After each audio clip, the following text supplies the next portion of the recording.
Assalamualaikum warahmatullahi wabarakatuh. Halo sahabat Sifa, ayah dan bunda sekalian. Pada kesempatan kali ini saya akan sedikit menjelaskan tentang apa itu stunting. Stunting merupakan kondisi gagal tumbuh pada anak yang diakibatkan oleh kekurangan gizi yang kronis dalam jangka yang panjang, terutama pada 1000 hari pertama kehidupan. Nah, pada periode 1000 hari pertama kehidupan ini merupakan periode yang sejak hamil sampai dia berusia kurang lebih 2 tahun. Nah, sehingga anak yang stunting pasti akan mengalami malnutrisi atau gangguan gizi kronis terlebih dahulu, baru dia mengalami pertumbuhan yang terhambat sehingga tinggi badannya akan menjadi lebih pendek dibanding anak-anak seusianya. Nah, kondisi ini dapat menimbulkan berbagai masalah kesehatan dan perkembangan di masa depannya. Apa dampak dari stunting?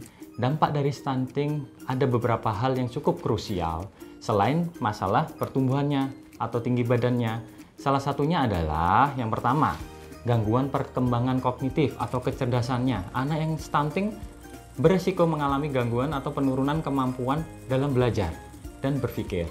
Yang kedua, anak dengan stunting akan mengalami penurunan kekebalan tubuh sehingga dia rawan untuk mengalami infeksi. Yang ketiga, selain infeksi, anak-anak dengan yang stunting akan mengalami resiko penyakit yang tidak menular, terutama apa? Terutama penyakit diabetes dan obesitas.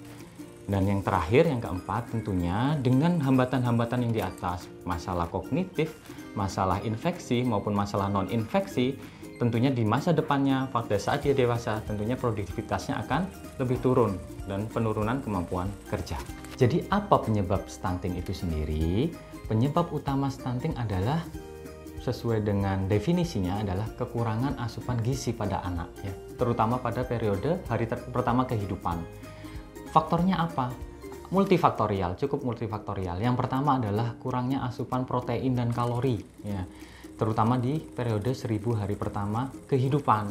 Konsumsi makanan yang bergizi dan seimbang dapat mendukung pertumbuhan, sehingga kalau kekurangan hal-hal tersebut tentunya akan menghambat proses pertumbuhan pada anak.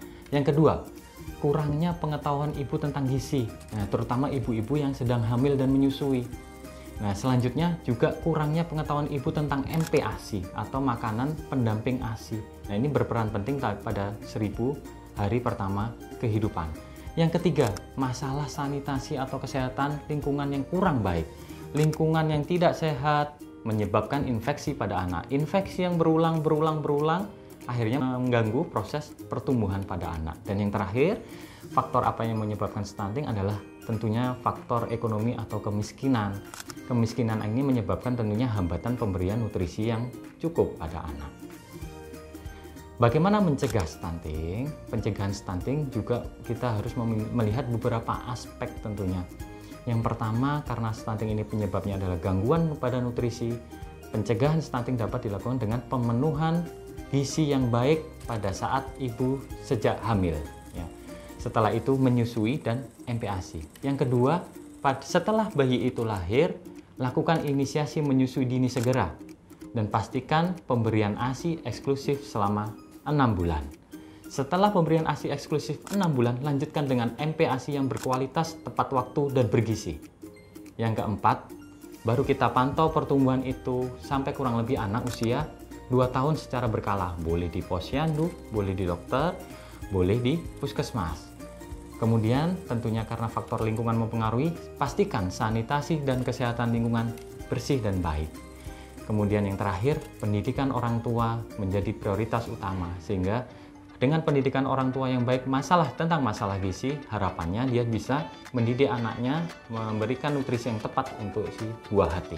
Baik ayah bunda, sahabat Sifa sekalian, jika ibu, ayah, bunda sekalian ragu-ragu apakah anak saya menderita stunting atau tidak, atau ada masalah kesehatan lain, silahkan datang ke Poliklinik Sifa Medica Poli Anak kepada saya, Dr. Rici Aditya, spesialis anak. Jadwal saya setiap hari Senin sampai Jumat pukul 16 WITA dan hari Sabtu pukul 13 WITA.